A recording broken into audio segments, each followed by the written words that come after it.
السلام عليكم ورحمة الله وبركاته. ازيكم حبايبي؟ عاملين ايه؟ يا رب تكونوا دايما بخير. وحشنا بقى من اخر فيديو كنا معاكم.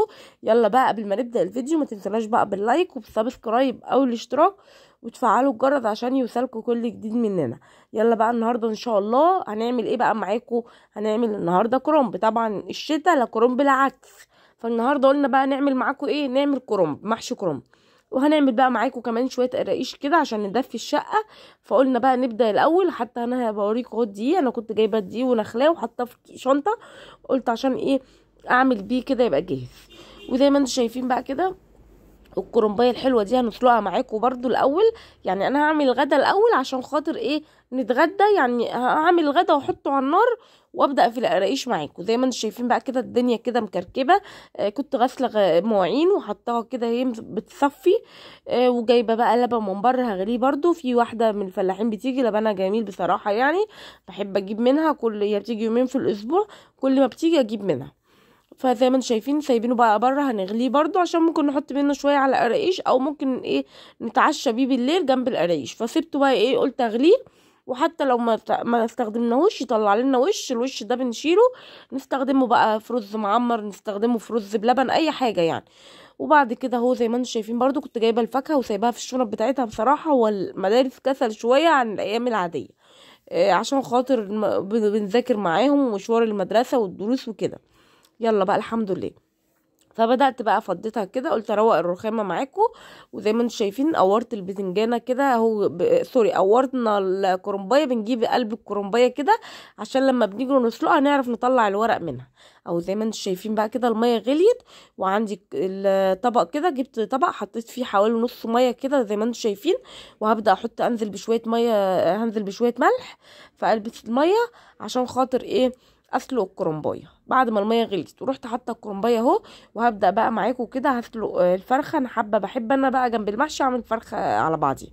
وزي ما انتم شايفين بقى كده هنسلق كمان الكبدايه عشان خاطر دقدق. يعني انا دقدق عندي بياكل الكبده، لكن القوانص لا، القطط عامه ما بتاكلش الا الكبده يعني.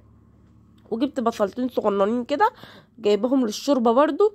وانا بنقي بصل يعني، فنقيت بصل صغنن كده، قلت ده للشوربه، ده جنب عدس مثلا، عشان خاطر انا عندي ممكن اقشر لهم البصلايه وتفضل منها. فقلت اجيب بصل صغنن كده لو هياكلوه جنب اي حاجه او هيتحط في الشوربه. ونزلنا بقى بشويه ملح وفلفل اسمر. الفراخ عامه غير اللحمه عادي بنحط الملح من الاول. وزي ما انتم شايفين بقى كده الاول احنا حطينا الكرنبايه على وشها كده، ورجعنا بقى نقلبها كده اهو عشان نبدأ بقى ايه؟ نطلع الورق ورقة ورقة كده اهي. يعني ايه، وهي بعد ما اتسلقت كده قربت خلاص اهي، رحت مطلعه بقى الورقة. اطلع ورقة ورقة كده اهو زي ما انتم شايفين اهي. وبكده بقى نبقى سلقنا الكرنبايه بقى. فاضل كام ورقه على جنب. طبعا انا زي ما قلت لكم انا جبت كام ورقه طلعت منها من بره يعني كام ورقه.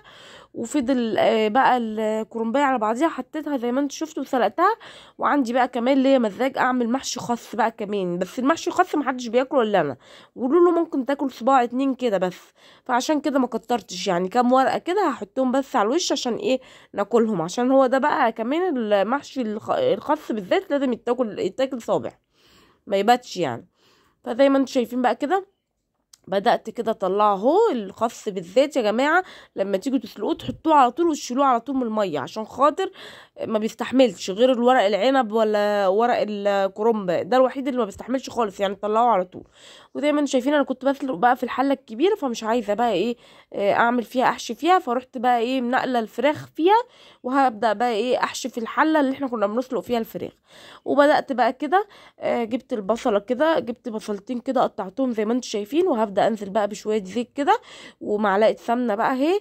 وهبدأ بقى ايه اشوح البصلة دي لغاية يعني مش هتغير لونها، اسيبها تتشوح شوية واروح حاطة الصلصة عليها. وانا هنا كنت بقلب الفرخة بقى على وشها الناحية التانية عشان تستوي. وزي ما انتم شايفين بقى كده هبدا احط الصلصه، ومش هحط اي توابل. التوابل دي بحطها امتى؟ التوابل دي بحطها قرب ما تستوي التغذيه عشان تفضل يعني ايه، تفضل الريحه بتاعتها موجوده في المحشي. وتوابل المحشي معانا ايه؟ كمون وفلفل اسمر وملح وشطه، حسب بقى ايه الشطه دي، حسب. في ناس بتحط وفي ناس ما بتحبش، وانا نفسي بحط حبه صغيرين عشان انا عندي ما بيحبوش الشطه. عندي بابانا ولولو ما بتحبش الشطه، وانا للاسف ما بقتش احبها، لكن ميدو الوحيد اللي بيحب الشطه. زي ما انتم شايفين بقى كده اهو سبتها بقى لغايه ما اتخدعت زي ما قلت لكم، وهبدا انزل بقى بالتوابل بتاعتنا. ما بحطش بقى، في ناس بتحط يعني توابل تانية غريبه كده، لا ما بحبهاش. هي التوابل دي بالذات بتبقى في المحشي وخلاص، بتخلي المحشي طعمه جميل. وزي ما انتم شايفين بقى، بعد ما حطيت التوابل وقلبتها في قلب الصلصه، هبدا بقى انزل كده بالرز. وبعد كده بقى قفلت عليه وبدات اخرط الخضره حطيتها عليه. وهنا بقى كده زي ما انتم شايفين، انا كنت هنا بوريكم ان انا خلصت حشيت بقى، وحشيت الرصه اللي فوق دي بتاعه الخس. وبدات بقى اسقي معاكم بقى كده المحشي.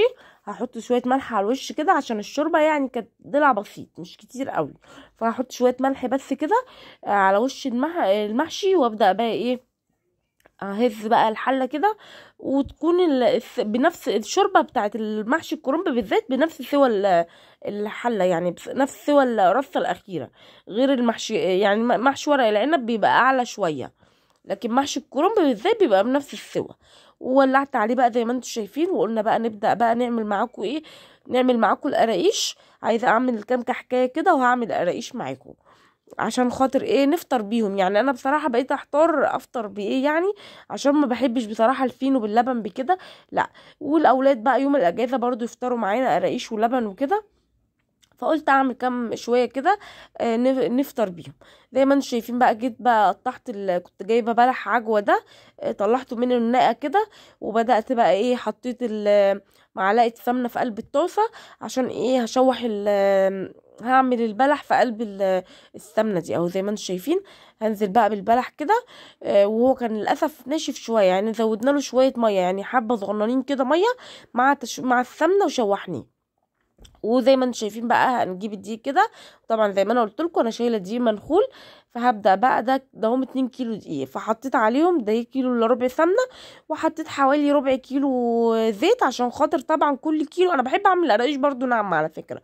يعني في ناس بتحب تعمل قراقيش مختلفه عن الكحك، فانا كده كده هعمل كام كحكايه، فقلت اعملهم بقى كلهم زي بعض. زي ما انتم شايفين بقى، نزلنا فرقتها بقى كده لغايه ما خلتش ولا نقطه دقيق، خدت يجي 10 دقايق فرق. وبعد كده نزلت بعد كده بشويه ملح، يعني صنة كده حاجه بسيطه. ونزلت بقى معلقتين خميره فوريه. انا عندي الخميره كنت جايبه من بيم، كيس خميره فوريه كده، مش عارفه 100 جرام تقريبا، كان ب11 جنيه. وبعد كده نزلت بقى كده بمعلقه كده، حوالي معلقه بيكنج باودر. يعني هي الكيلو بحط عليه حوالي معلقه ممسوحه، فانا حطيت ايه بقى، حطيت حوالي معلقتين ممسوحين. وبعد كده برضو عندي ريحه الكحك اللي هي مزاج بقى، جبته كمان مع العجوه. كان العطار يعني بيبيع ده وبيبيع ده، فحطيت برضو كده معلقه ريحه الكحك. مش هكتر قوي عشان لو كترت عن كده بيتقلب ضده يعني. وحطيت بقى كمان دي بقى كوبايه لبن كده، يعني هي عباره عن نص كوبايه لبن وزودتها ميه. وهبدا بقى ايه الم بقى العجين. احنا بنلم بس يا جماعه، احنا فرقناه وبنلم بس. وبعد كده بقى ايه هسيبه بقى لغايه ما يخمر شويه. وبعد كده اهو زي ما انتم شايفين خلصنا بقى الغدا بتاعنا، وتعالوا اتفضلوا معانا. سيبنا بقى الايه العجين يخمر على جنب شويه، وقلنا نتغدى معاكم وايه نرجع بقى ايه نعمل الكحك معاكم. او زي ما انتم شايفين، جربوا بقى يا جماعه محشي الخس ده هيعجبكم قوي ان شاء الله، طعمه جميل قوي. او زي ما انتم شايفين بقى، بعد ما خلصنا الغدا بقى والعجينه خمرت بقى كده واستريحت، هنبدا بقى نعمل معاكم الكحك. اول حاجه زي ما انتم شايفين انا هعمل كام كحكايه كده والباقي قراقيش. او زي ما انتم شايفين، هبدا بقى اكور العجينه كده، واروح فاتحه من النص ايه فتحه صغننه كده، واروح حاطه في قلبها ايه العجوه. اهو زي ما انتم شايفين. وابدا بقى ايه بالمنقاش كده اشكل كده، وعملت اهو شايفين يعني كام كحكايه، 10 كحكات او كده، مش كتير قوي. وعملنا بقى الباقي قراقيش. انا عملت كام صاج يعني، بس هو انا بوريكم اول صاج او زي ما انتم شايفين. وعملنا الكحك بقى بتاع زمان ده، اللي هو بتاع يعني تيتا كانت بتعمله لماما وكده، وماما بتعمله لنا، ده متوارث يعني اجيال متوارثه. وبكده بقى نبقى خلصنا القراقيش بتاعتنا، وهنسويها بقى. وتفضلوا بقى معانا احلى قراقيش والمحشي. وبكده نبقى وصلنا لنهاية الفيديو. ما تنسوناش بقى باللايك.